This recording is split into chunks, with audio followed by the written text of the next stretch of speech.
Seigneur, ni de moi sont prisonniers, mais souffrent avec moi pour l'évangile. On va s'arrêter là. C'est pourquoi je t'exhorte à ranimer le don de Dieu que tu as reçu par l'imposition de mes mains. J'ai donné comme simple titre à cette pensée, ranime la flamme, ranime la flamme. Et j'espère que ça pourra s'afficher, il y a eu un petit souci, mais on va voir si ça vient après. J'avais mis un diapo pour voir certaines choses. C'est pourquoi je t'exhorte à ranimer. Le mot qu'il utilise là, c'est très intéressant. Paul, lorsqu'il écrit à Timothée, euh, super, on va mettre dans la diapo d'après, le mot qu'il utilise, le mot, vous savez que le Nouveau Testament a été écrit en grec, c'est dans la diapo suivante, si ça se met. C'est un mot un peu compliqué à prononcer lorsque, avec notre langue française. Euh, c'est un mot qui dit, c'est le mot anasopureo, en fait, qui veut dire rallumer, rallumer, enflammer son esprit, ranimer ses forces et son ardeur, et qui veut dire également attiser. En fait, vous savez, dans la traduction des textes, ils font des choix, ils ont fait des choix en fait, parce que la langue grecque, elle est très riche, et un seul mot, comme on l'a vu, peut vouloir dire plein de choses. Et donc, il y a des choix en fait qui ont été faits. Et là, cette version, ils ont choisi de choisir le mot ranimer. Je t'exhorte à ranimer le don, mais on aurait pu traduire aussi par je t'exhorte à rallumer le don, ou je t'exhorte à attiser le don. C'était bon aussi. Et en tout cas, ce que Paul dit à Timothée, il y a cette idée de feu, en fait, du feu qui est là. Et c'est pour ça que le second a traduit, comme ça, dans la diapo d'après, s'il te plaît, le second a traduit, c'est pourquoi je te rappelle, ranime la flamme. Il a traduit comme ça, il a choisi ranime la flamme du don. Et dans la nouvelle Bible second également, c'est pourquoi je t'exhorte, donc je t'encourage à ranimer la flamme du don. Et en fait, donc en une certaine circonstance, Paul donc, avait imposé les mains à Timothée. Et voilà, donc le Seigneur lui avait accordé donc un don et un feu s'était allumé en lui. Mais au moment où Paul lui écrit cette lettre-là, au moment où il lui écrit, eh ben, il semble que la la flamme de Timothée se soit éteinte ou est perdue de sa vigueur, de son intensité. C'est pour ça qu'il va lui dire ranime, ranime la flamme. Et j'ai été regardé, ranimer, ça veut dire redonner de l'énergie. Comme sa flamme avait perdu en énergie, et il avait besoin que sa flamme retrouve de l'énergie. Et alors, on ne sait pas les raisons. Ça, c'est ce que la Bible ne nous dit pas. On ne sait pas pourquoi sa flamme, voilà, avait baissé comme ça. Ça, on ne sait pas. Quoi qu'il en soit, Paul l'encourage. Il encourage son fils spirituel, en fait, à ne pas rester comme ça, à ne pas rester dans cette situation flamme. Et je crois que le Seigneur nous parle ce soir. Et la première chose, j'ai mis 3 points. Le premier point, diapo d'après, s'il te plaît, ranime la flamme du Saint-Esprit. Ce soir, ranime la flamme du Saint-Esprit. Pourquoi je parle du Saint-Esprit? Donc, il va parler de flamme, et lorsque j'ai lu ça, j'ai pensé à la Pentecôte. Vous savez, hein, lorsqu'ils sont réunis dans la chambre haute, et on va se décaler, il est dit que ils étaient là dans un lieu ensemble, comme il me l'a rappelé, ils étaient ensemble, ensemble. Le texte dit précise, hein, ils étaient ensemble dans la chambre haute, et voilà, un vent impétueux arriva, et des langues semblables à des langues de feu, hein, c'est bon, semblables à des langues de feu, sur chacun d'eux, et ils se mirent à parler en langue. Et Et ce qui m'a fait penser à ça, donc, ce sont les flammes, la flamme, et quand il va dire anime le don, le don. On est toujours à la Pentecôte, hein. Pierre, voilà, repentez-vous, que chacun de vous soit baptisé, et vous recevrez le don. Vous recevrez le don du Saint-Esprit. Car la promesse est pour vous, pour vos enfants, et pour tous ceux qui sont au loin, en aussi grand nombre que le Seigneur les appellera. Paul dit, hein, Timothée, ranime le don, ranime le don. Et là, Pierre dit à la Pentecôte, et vous recevrez, comme nous on a reçu là, vous recevrez le don du Saint-Esprit. Car la promesse est pour vous également. Et cette promesse, Luc 24, 49, et voici j'enverrai sur vous, Jésus qui leur parle, hein, ce que mon Père a promis, mais vous restez dans la ville jusqu'à ce que vous soyez revêtus de la puissance d'en haut. Et cette promesse, il avait dite encore bien avant, Joël 2, 28, dans les derniers jours, dit Dieu, je répandrai de mon esprit sur toute chair. On a entendu hein, dans les prières et autres, hein, qu'on a bien conscience que on est dans les derniers jours là. Et Dieu dit, dans les derniers jours, je répandrai de mon esprit sur toute chair. Vos fils et vos filles prophétiseront, vos jeunes gens auront des visions et vos vieillards auront des songes. Oui, sur mes serviteurs et mes servantes. Il y a des serviteurs et des servantes du Seigneur ce soir. Amen. Ouais. Dans ces jours-là, je répandrai de mon esprit et ils prophétiseront. Et pourquoi encore je pense au Saint-Esprit? Parce que Paul lui dit donc, ranime la flamme du don, et il va lui dire après, un peu après, n'aie pas honte du témoignage de notre Seigneur. Et lorsque Jésus a dit, vous recevrez une puissance, le Saint-Esprit survenant sur vous, il va dire à quoi? Et vous parlerez en langue. C'est ça, vous recevrez, c'est quoi? Et vous serez en langue. Est-ce qu'il va dire, vous recevrez une puissance et vous serez mes témoins? Alors ça, ça ne veut pas dire que faut pas être baptisé du Saint-Esprit, pas parler en langue, pas prophétiser, puisqu'on l'a lu juste avant. Dieu a dit, c'est ce qu'ils feront. Mais Jésus, il dit, vous recevrez cette puissance, hein, le don du Saint-Esprit, et vous serez mes témoins. Vous serez mes témoins. Et Paul dit à Timothée, n'aie pas honte du témoignage. Du témoignage. Quand la flamme diminue, baisse, la force du témoignage est diminue avec. Et le zèle dont j'ai besoin pour témoigner, il diminue également lorsque la flamme diminue. Or, le témoignage est hyper important. C'est un des moyens que Dieu a choisi pour conduire les gens à lui, pour se faire connaître aussi aux gens. C'est pour ça que Paul dit ranime la flamme, rallume, attise. Il ne faut surtout pas que le feu s'éteigne. Et il dit ça, Paul dit ça à Timothée. Timothée, c'est un pasteur. Ouais. Timothée, c'est un pasteur. Et il dira, donc ça concerne tout le monde, même les pasteurs, ça concerne tout le monde. Deuxième chose, on a vu la première chose, ranime la flamme du Saint-Esprit. Deuxièmement, ranime la flamme du premier amour. Apocalypse chapitre 2 de l'église d'Éphèse. Voici ce que dit celui qui tient les 7 étoiles dans sa main droite, celui qui marche au milieu des 7 chandeliers d'or. Je connais tes œuvres, ton travail et ta persévérance. Je sais que tu ne peux supporter les méchants, que tu as éprouvé ceux qui se disent apôtres et qui ne le sont pas, et que tu les as trouvés menteurs, que tu as de la persévérance, que tu as souffert à cause de mon nom et que tu ne t'es point lassé. Mais ce que j'ai contre toi, c'est que tu as abandonné ton premier amour. Souviens-toi donc d'où tu es tombé, repens-toi et pratique tes premières œuvres. On va s'arrêter là. Juste petit rappel de comment est née l'église d'Éphèse. Regardez avec moi dans Actes chapitre 19.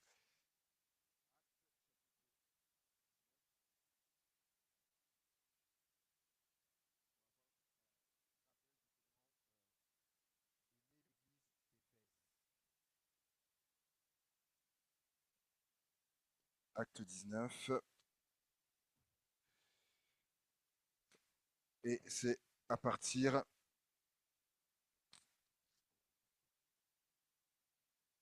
dès le début en fait. C'est dès le début, verset premier. Moi m'excusez, j'ai une autre version. Hein. Pendant qu'Apollos était à Corinthe, Paul traversa les hautes provinces du pays et arriva à Éphèse. Il y trouva quelques disciples et leur demanda, avez-vous reçu le Saint-Esprit quand vous avez cru?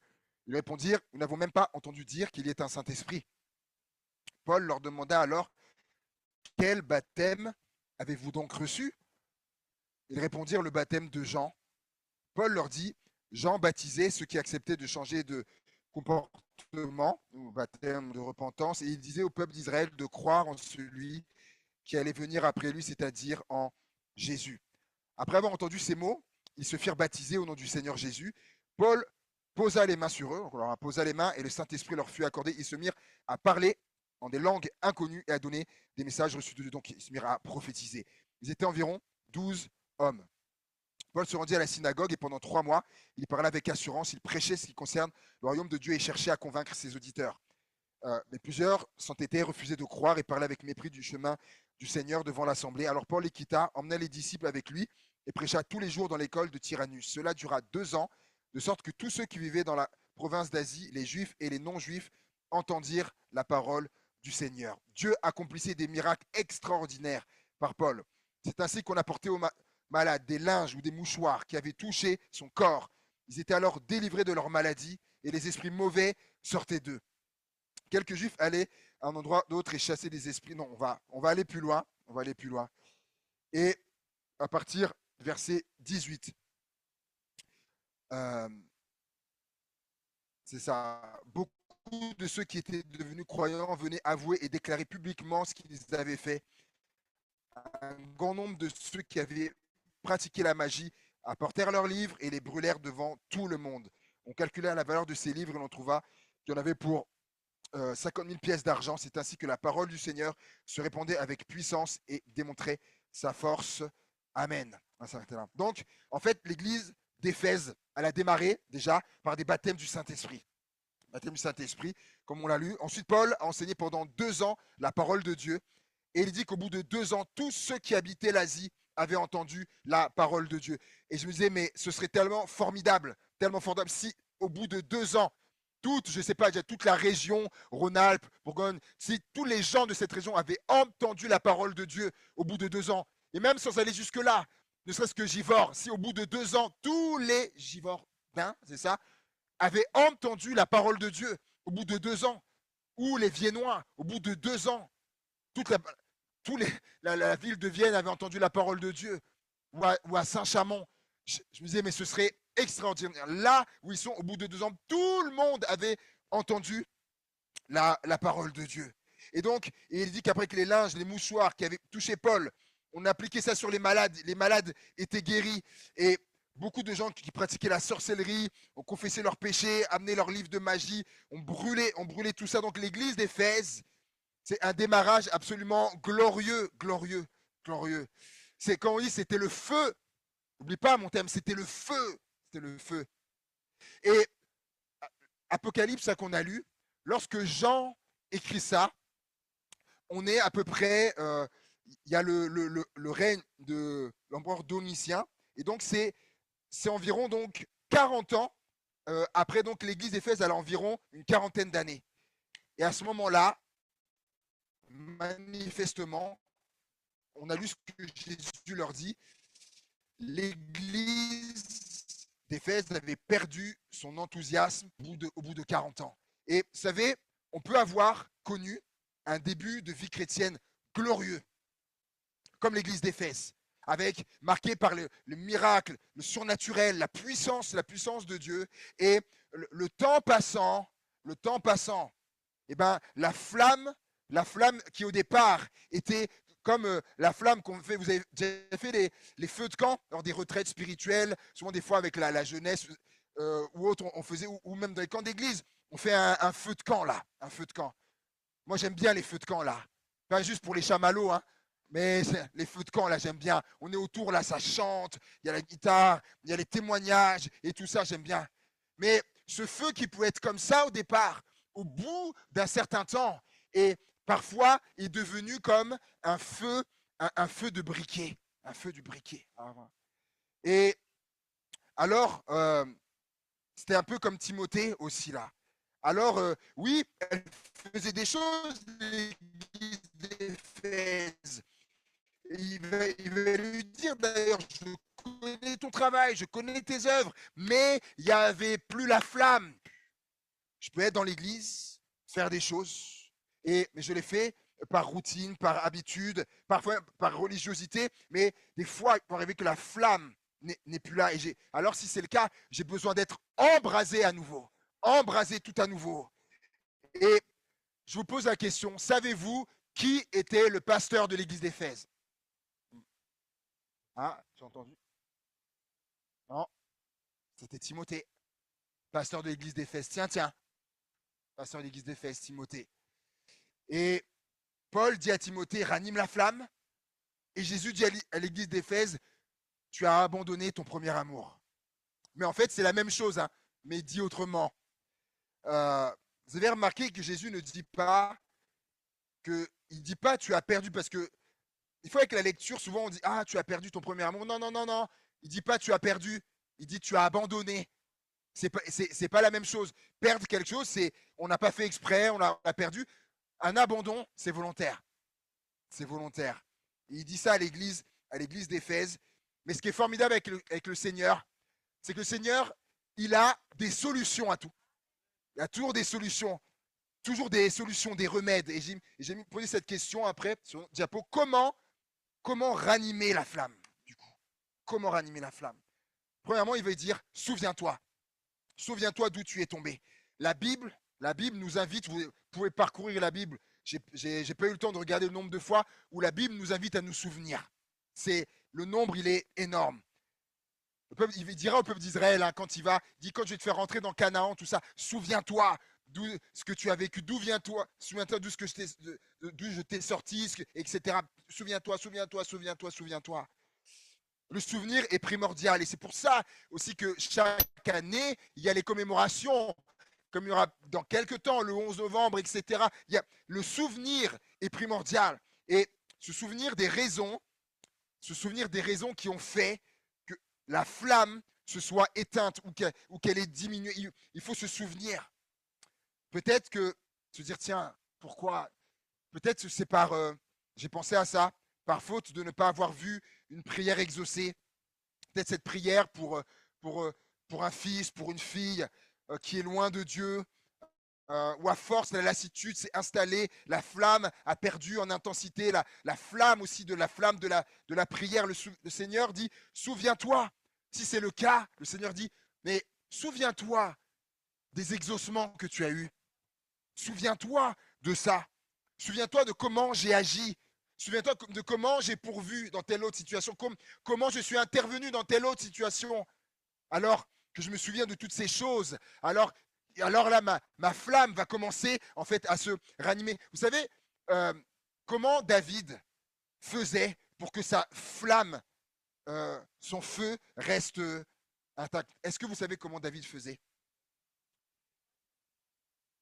aussi? Ouais, vous connaissez ce verset, mon âme bénit l'Éternel et n'oublie aucun de ses bienfaits. Il se souvenait des bienfaits de Dieu. Et c'est ça qui entretenait en fait sa flamme. Il se souvenait de l'ours, de comment Dieu l'avait aidé avec l'ours, avec le lion également. Il se souvenait de comment il avait vaincu Goliath. Il se souvenait de comment Dieu l'avait délivré de Saül, qui le pourchassait, comment Dieu l'avait intronisé roi, etc. Il se souvenait, c'est comme ça que sa flamme était maintenue.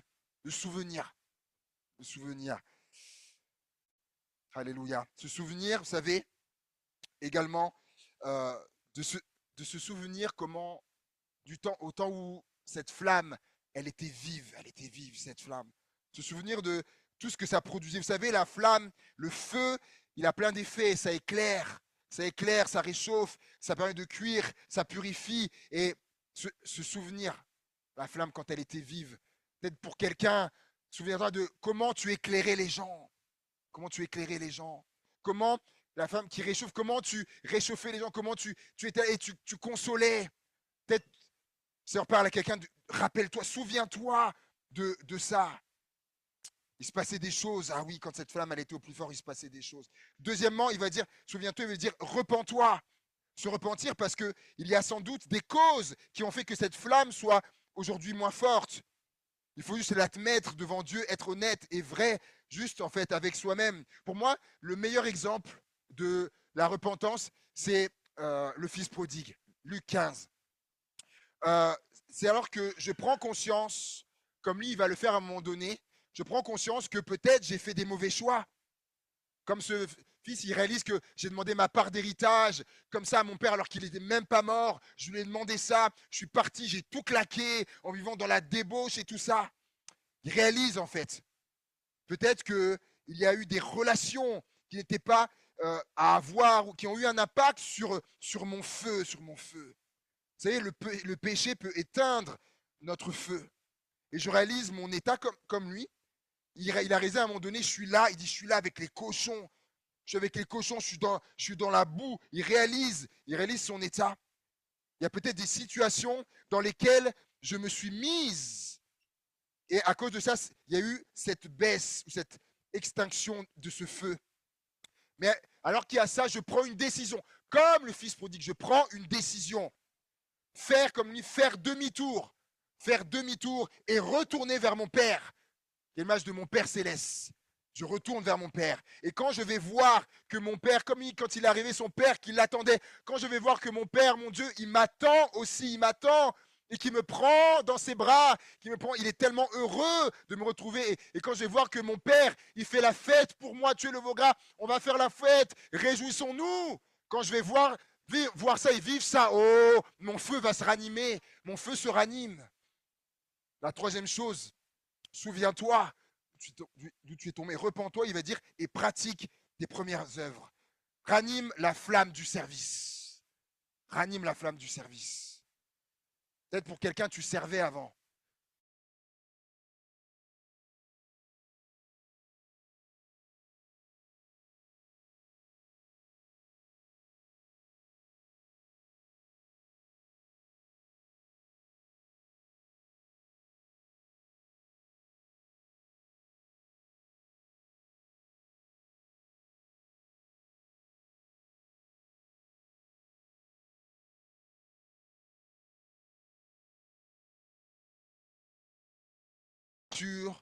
Deuxième blessure, à un moment donné, la flamme, et puis à un moment donné, il n'y avait plus de service.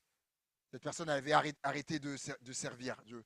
Et ça a duré des années, hein, cette personne, pendant presque 5 ans.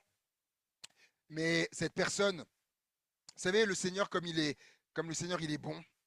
Même dans toutes ces années-là, le Seigneur, il ne manquait pas de lui parler. Il ne manquait pas de lui parler par rapport à ça, par rapport à ça. Et aujourd'hui, au moment où je vous parle, cette personne, elle a repris le service. Elle sert le Seigneur. Et ça, c'est vraiment, c'est formidable. Sa flamme, du coup, a été ranimée. Ranime la flamme en pratiquant tes premières œuvres, il dit Jésus. Fais de nouveau tes œuvres premières. Quelles étaient ces premières œuvres? Peut-être pour quelqu'un, je ne sais pas, peut-être bon, c'était l'évangélisation. C'était de servir pour des enfants. Je ne sais pas. Est-ce que c'était dans la musique?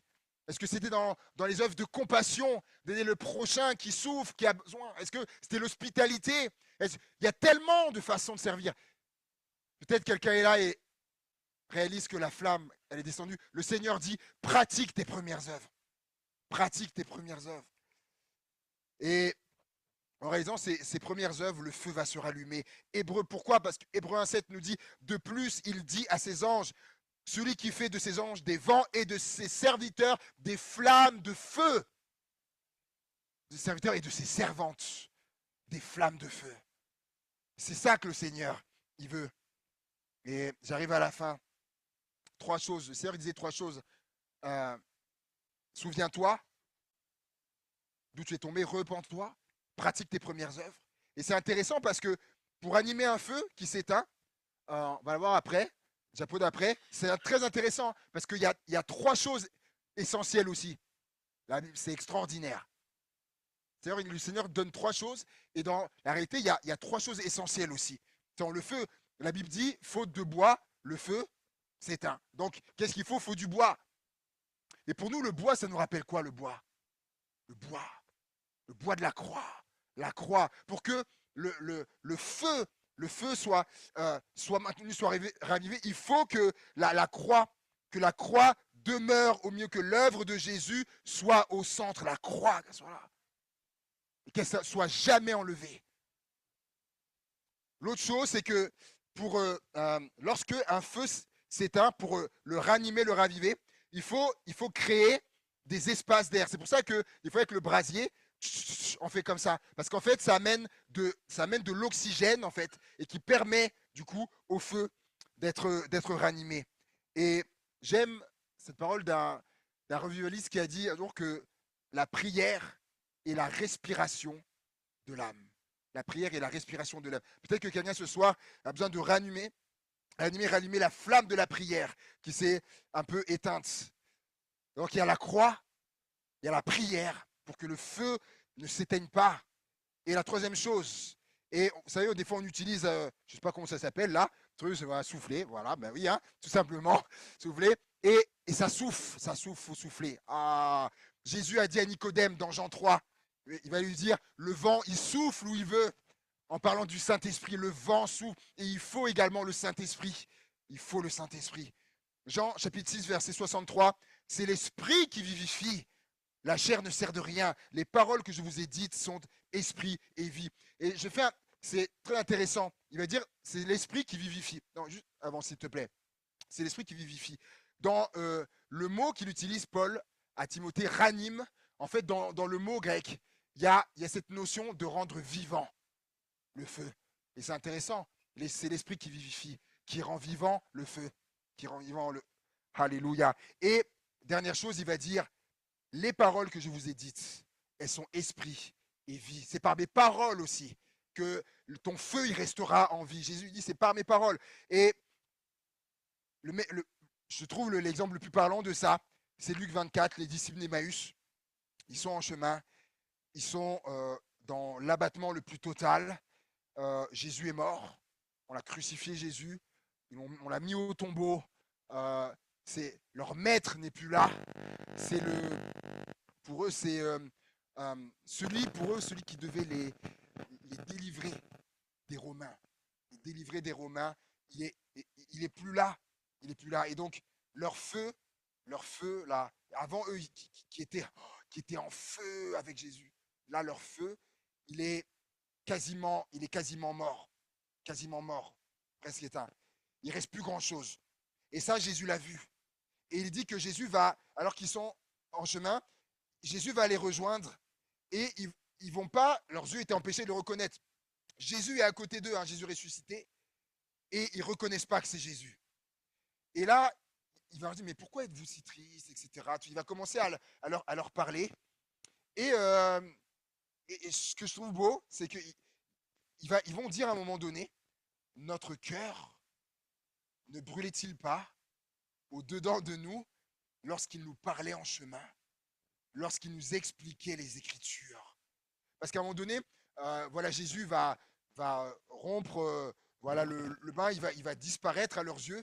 Et là, ils vont réaliser que Jésus était avec nous, on ne réalisait même pas que c'était Jésus. Et là, ils vont se dire, mais notre cœur ne brûlait-il pas? C'est comme un feu au-dedans de nous lorsqu'il nous parlait et lorsqu'il nous expliquait les Écritures. Comment Jésus a ravivé leur feu? Comment il a ranimé leur feu? En leur parlant.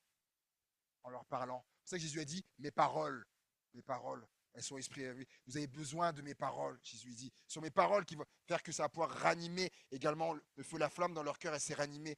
Ça a été un catalyseur. Ces paroles à Jésus sont un catalyseur. Alléluia. Pour le feu qui s'est éteint, les paroles de Jésus. Et je vais terminer en disant que, avec cette image qu'il y avait avant, c'est Isaïe qui dit il prophétise en parlant de Jésus qui viendra. Il dira, il y a toute une description de Jésus. Et il dira de lui, il n'éteindra pas le lumignon qui fume encore. Et ainsi, par rapport à tout ce que j'ai évoqué, la flamme a baissé, il reste quasiment plus rien. Il reste quasiment plus rien.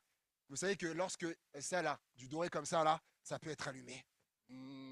Ça peut être allumé, il ne se reste plus beaucoup, ça peut être allumé. Il n'éteindra pas. Mais au contraire, ce qu'il aura besoin, il fera tout, le Seigneur, pour raviver, pour ranimer le feu. Alléluia. J'aimerais que on puisse prier, Seigneur.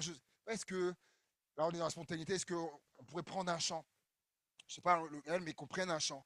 Et derrière ça, j'aimerais qu'on ait un temps particulier derrière ça. Alléluia. Est-ce qu'on peut se lever ensemble? Alléluia. Frères vont nous conduire dans un chant. Et ensemble, j'ai prié le Seigneur. Seigneur, tu conduis ces instants, Seigneur Jésus. Alléluia. Nos cœurs sont ouverts à l'action de ton esprit, Seigneur Jésus. Alléluia. Alléluia. Seigneur, viens faire ce que tu veux, Seigneur. Viens faire ce que tu veux, Seigneur mon Dieu. Ce soir, en nous, parmi nous. Alléluia, Jésus.